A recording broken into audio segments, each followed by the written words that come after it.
২০০০ সালের ঈদ উল ফিতরে মুক্তি পায় চিটার নাম্বার ওয়ান ছবিটি। এই ছবিটিতে অভিনয় করেছেন মান্না, মৌসুমী, ফেরদৌস, চুমকি, উজ্জ্বল, শতাব্দী রায় সহ আরও অনেকেই। মিঠুন চক্রবর্তী, অজয় দেবগন অভিনীত হিন্দি ছবি জং, এই ছবির অনুপ্রেরণায় বাংলাদেশে তৈরি হয় চিটার নাম্বার ওয়ান সিনেমাটি।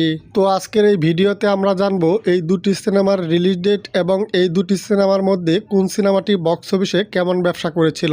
মান্নার চিটার নাম্বার ওয়ান সিনেমাটি ২০০০ সালের ঈদ উল ফিতরে ঢাকার বাইরে ২০টি সিনেমা হলে মুক্তি পায়। এই ২০টি সিনেমা হল থেকে চিটার নাম্বার ওয়ান সিনেমাটির প্রথম দিনের কালেকশন ছিল প্রায় ৬ লক্ষ টাকা। অন্যদিকে মিঠুন চক্রবর্তী ও অজয় দেবগন অভিনীত জং সিনেমাটি ১৯৯৬ সালে ২০০ সিনেমা হলে মুক্তি পায়। এই ২০০ সিনেমা হল থেকে জং সিনেমাটি প্রথম দিন আয় করে ৫৪ লক্ষ রুপি। মান্নার চিটার নাম্বার ওয়ান সিনেমাটি ২০টি সিনেমা হল থেকে প্রথম সপ্তাহে গ্রস আয় করে ৪৫ লক্ষ টাকা। অন্যদিকে মিঠুন চক্রবর্তী ও অজয় দেবগন অভিনীত জং সিনেমাটি ১৯৯৬ সালে ২০০ সিনেমা হলে মুক্তির পর প্রথম সপ্তাহে গ্রস আয় করে ২,৫২ লক্ষ রুপি। মান্নার চিটার নাম্বার ওয়ান সিনেমাটি দ্বিতীয় সপ্তাহে হল বেড়ে দাঁড়ায় ২৫টি। এই ২৫টি সিনেমা হল থেকে দ্বিতীয় সপ্তাহে চিটার নাম্বার ওয়ান সিনেমাটি গ্রস আয় করে প্রায় ৫২ লক্ষ টাকা।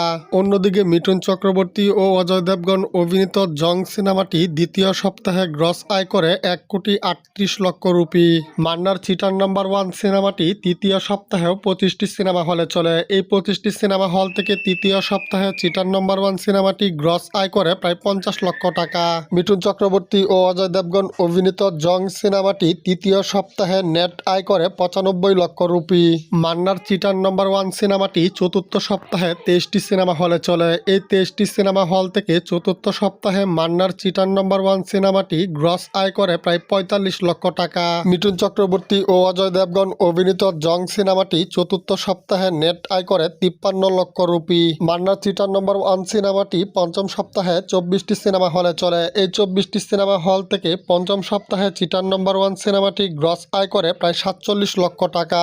মিঠুন চক্রবর্তী ও অজয় দেবগন অভিনীত জং সিনেমাটি পঞ্চম সপ্তাহে নেট আয় করে ৩০ লক্ষ রুপি।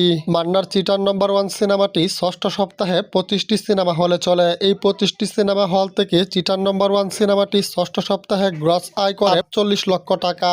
মিঠুন চক্রবর্তী ও অজয় দেবগন অভিনীত জং সিনেমাটি ষষ্ঠ সপ্তাহে নেট আয় করে মাত্র ১৫ লক্ষ টাকা। ষষ্ঠ সপ্তাহে এসেই কিন্তু বলিউডের জং সিনেমাটির আয় অনেক কমে যায়। অন্যদিকে বাংলাদেশের চিটার নম্বর ওয়ান সিনেমাটি কিন্তু ষষ্ঠ সপ্তাহে এসেও বক্স অফিসে দাপটের সাথে ব্যবসা করছিল।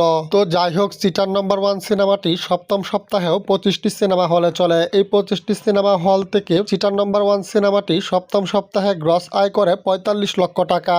অন্যদিকে মিঠুন চক্রবর্তী ও অজয় দেবগন অভিনীত জং সিনেমাটি ষষ্ঠ সপ্তাহে নেট আয় করে মাত্র ১০ লক্ষ টাকা।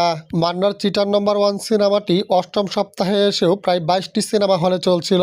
চিটার নম্বর ওয়ান সিনেমাটি এই ২২টি সিনেমা হল থেকে অষ্টম সপ্তাহে গ্রস আয় করে প্রায় ৩৮ লক্ষ টাকা।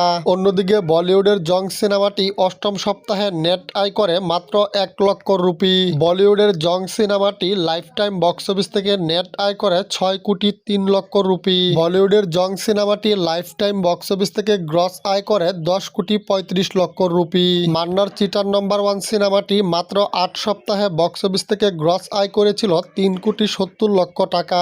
মান্নার চিটার নম্বর ওয়ান সিনেমাটি লাইফ টাইম বক্স অফিস থেকে গ্রস আয় করেছিল ৮ কোটি টাকা প্লাস এবং নেট আয় করেছিল প্রায় ২ কোটি টাকা। বক্স অফিস রিপোর্ট অনুযায়ী চিটার নম্বর ওয়ান সিনেমাটি হিট সিনেমা।